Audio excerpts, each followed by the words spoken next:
Renaissance England was an absolutely electric time of change, and today we're going to look at three writers who weren't just living through it, they were building it. We're talking about Sir Philip Sidney, John Webster, and Richard Hooker, the three essential pillars of their literary age. So to really get these guys, you have to picture the scene. The Elizabethan and Jacobean periods, a total whirlwind.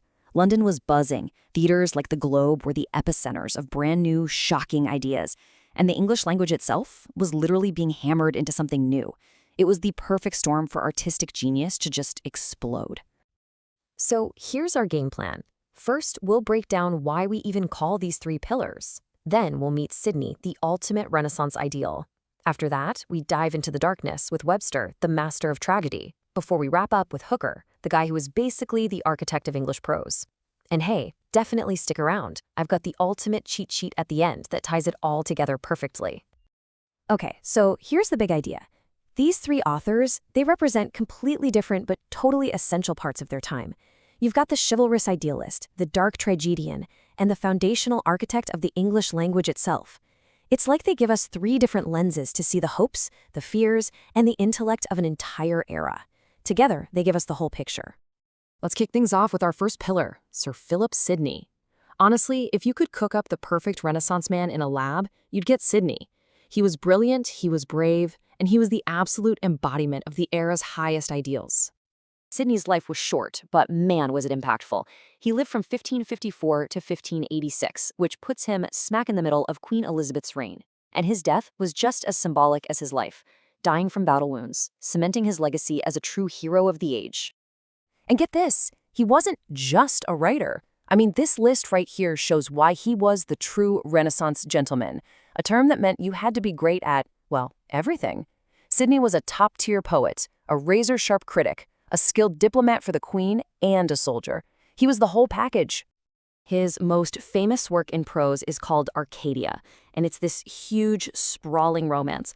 But its real importance is what it represents. This work is considered the embryo of the English novel, a really crucial first step toward the kind of long-form stories we all read today. Sidney was also literature's greatest champion. In his An Apology for Poetry, he passionately defended the power and the moral value of imagination. See, at the time, some critics were attacking poetry, calling it frivolous or even corrupting. Sidney basically stood up and argued for its essential role in a good society. His legacy was just immense.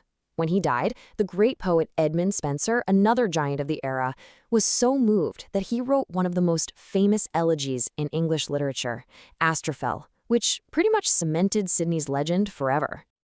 Now this captures the massive shift that was coming. Sidney represents the absolute peak of Elizabethan idealism. We're talking chivalry, romance, optimism. But when Queen Elizabeth died and the much more paranoid court of King James took over, the whole mood of the country changed. A darker, more cynical worldview started to creep in, which brings us perfectly to our next guy. Okay, let's step into that dark and paranoid world of the Jacobean period with John Webster. He was a playwright who had zero interest in ideals. He was obsessed with the darkness that lurks in the heart of power and human nature itself. Webster's specialty was the revenge tragedy. And this wasn't just simple violence, an eye for an eye. No, his plays dive deep into the psychology of his characters, exploring moral corruption and how the quest for revenge can just completely consume a person in a really unsettling way. His absolute masterpiece is The Duchess of Malfi. It is a brutal and powerful play about a noblewoman who dares to defy her corrupt brothers, and in doing so, unleashes this tidal wave of betrayal and horror. It's just a chilling look at tyranny and power. And right at the center of this play is the character Bosola. He's this complex, Machiavellian figure, which just means he's cunning, manipulative, and always puts his own ambition above any kind of morality. He's a spy and a hired killer who's cynical and selfish, but at the same time, he's kind of tormented by his own actions. He is a perfect example of the morally gray characters Webster was famous for. So, we've had the idealist poet and the dark dramatist. For our final pillar, we are shifting gears completely. We're moving from the stories being told to the actual language used to tell them. Now, this might seem a little less dramatic, but trust me, it's arguably just as important. Let's meet the architect of English prose, Richard Hooker. This right here is his key contribution. Before the more famous Francis Bacon came along, Richard Hooker was considered the greatest prose writer of the Elizabethan age. He wasn't writing plays or romances, he was building the very scaffolding of modern English nonfiction. As a theologian, Hooker's main goal was clarity and logical persuasion. In his major work, he developed a style of prose that was totally groundbreaking. He used these long, complex sentences that were just perfectly balanced with rhythm and logic. He was the first to really prove that English could be a language for serious, complex thought, just like Latin was. Okay, we have covered a lot of ground, so let's boil all of this down into one clear, simple summary. This is the slide you're gonna wanna remember. Let's just boil it all down. For Sidney, remember, Elizabethan idealist, the model Renaissance gentleman. Got it? For Webster, Jacobean darkness, the darkest tragedian. Easy.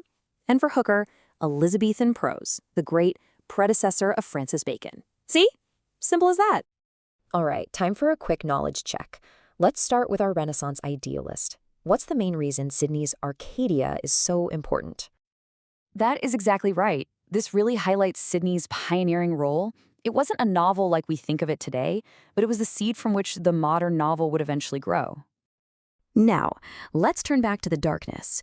Where do we find that famous, complex villain, Bosala? Exactly. Bosala is that unforgettable, selfish character at the dark heart of Webster's greatest tragedy, the Duchess of Malfi. You know, in the end, you can't really understand these three figures in isolation: the soldier poet, the tragic playwright, and the prose architect. Together, they give us a complete and totally fascinating picture of the intellectual and artistic life of their time. So I'll just leave you with this question to think about.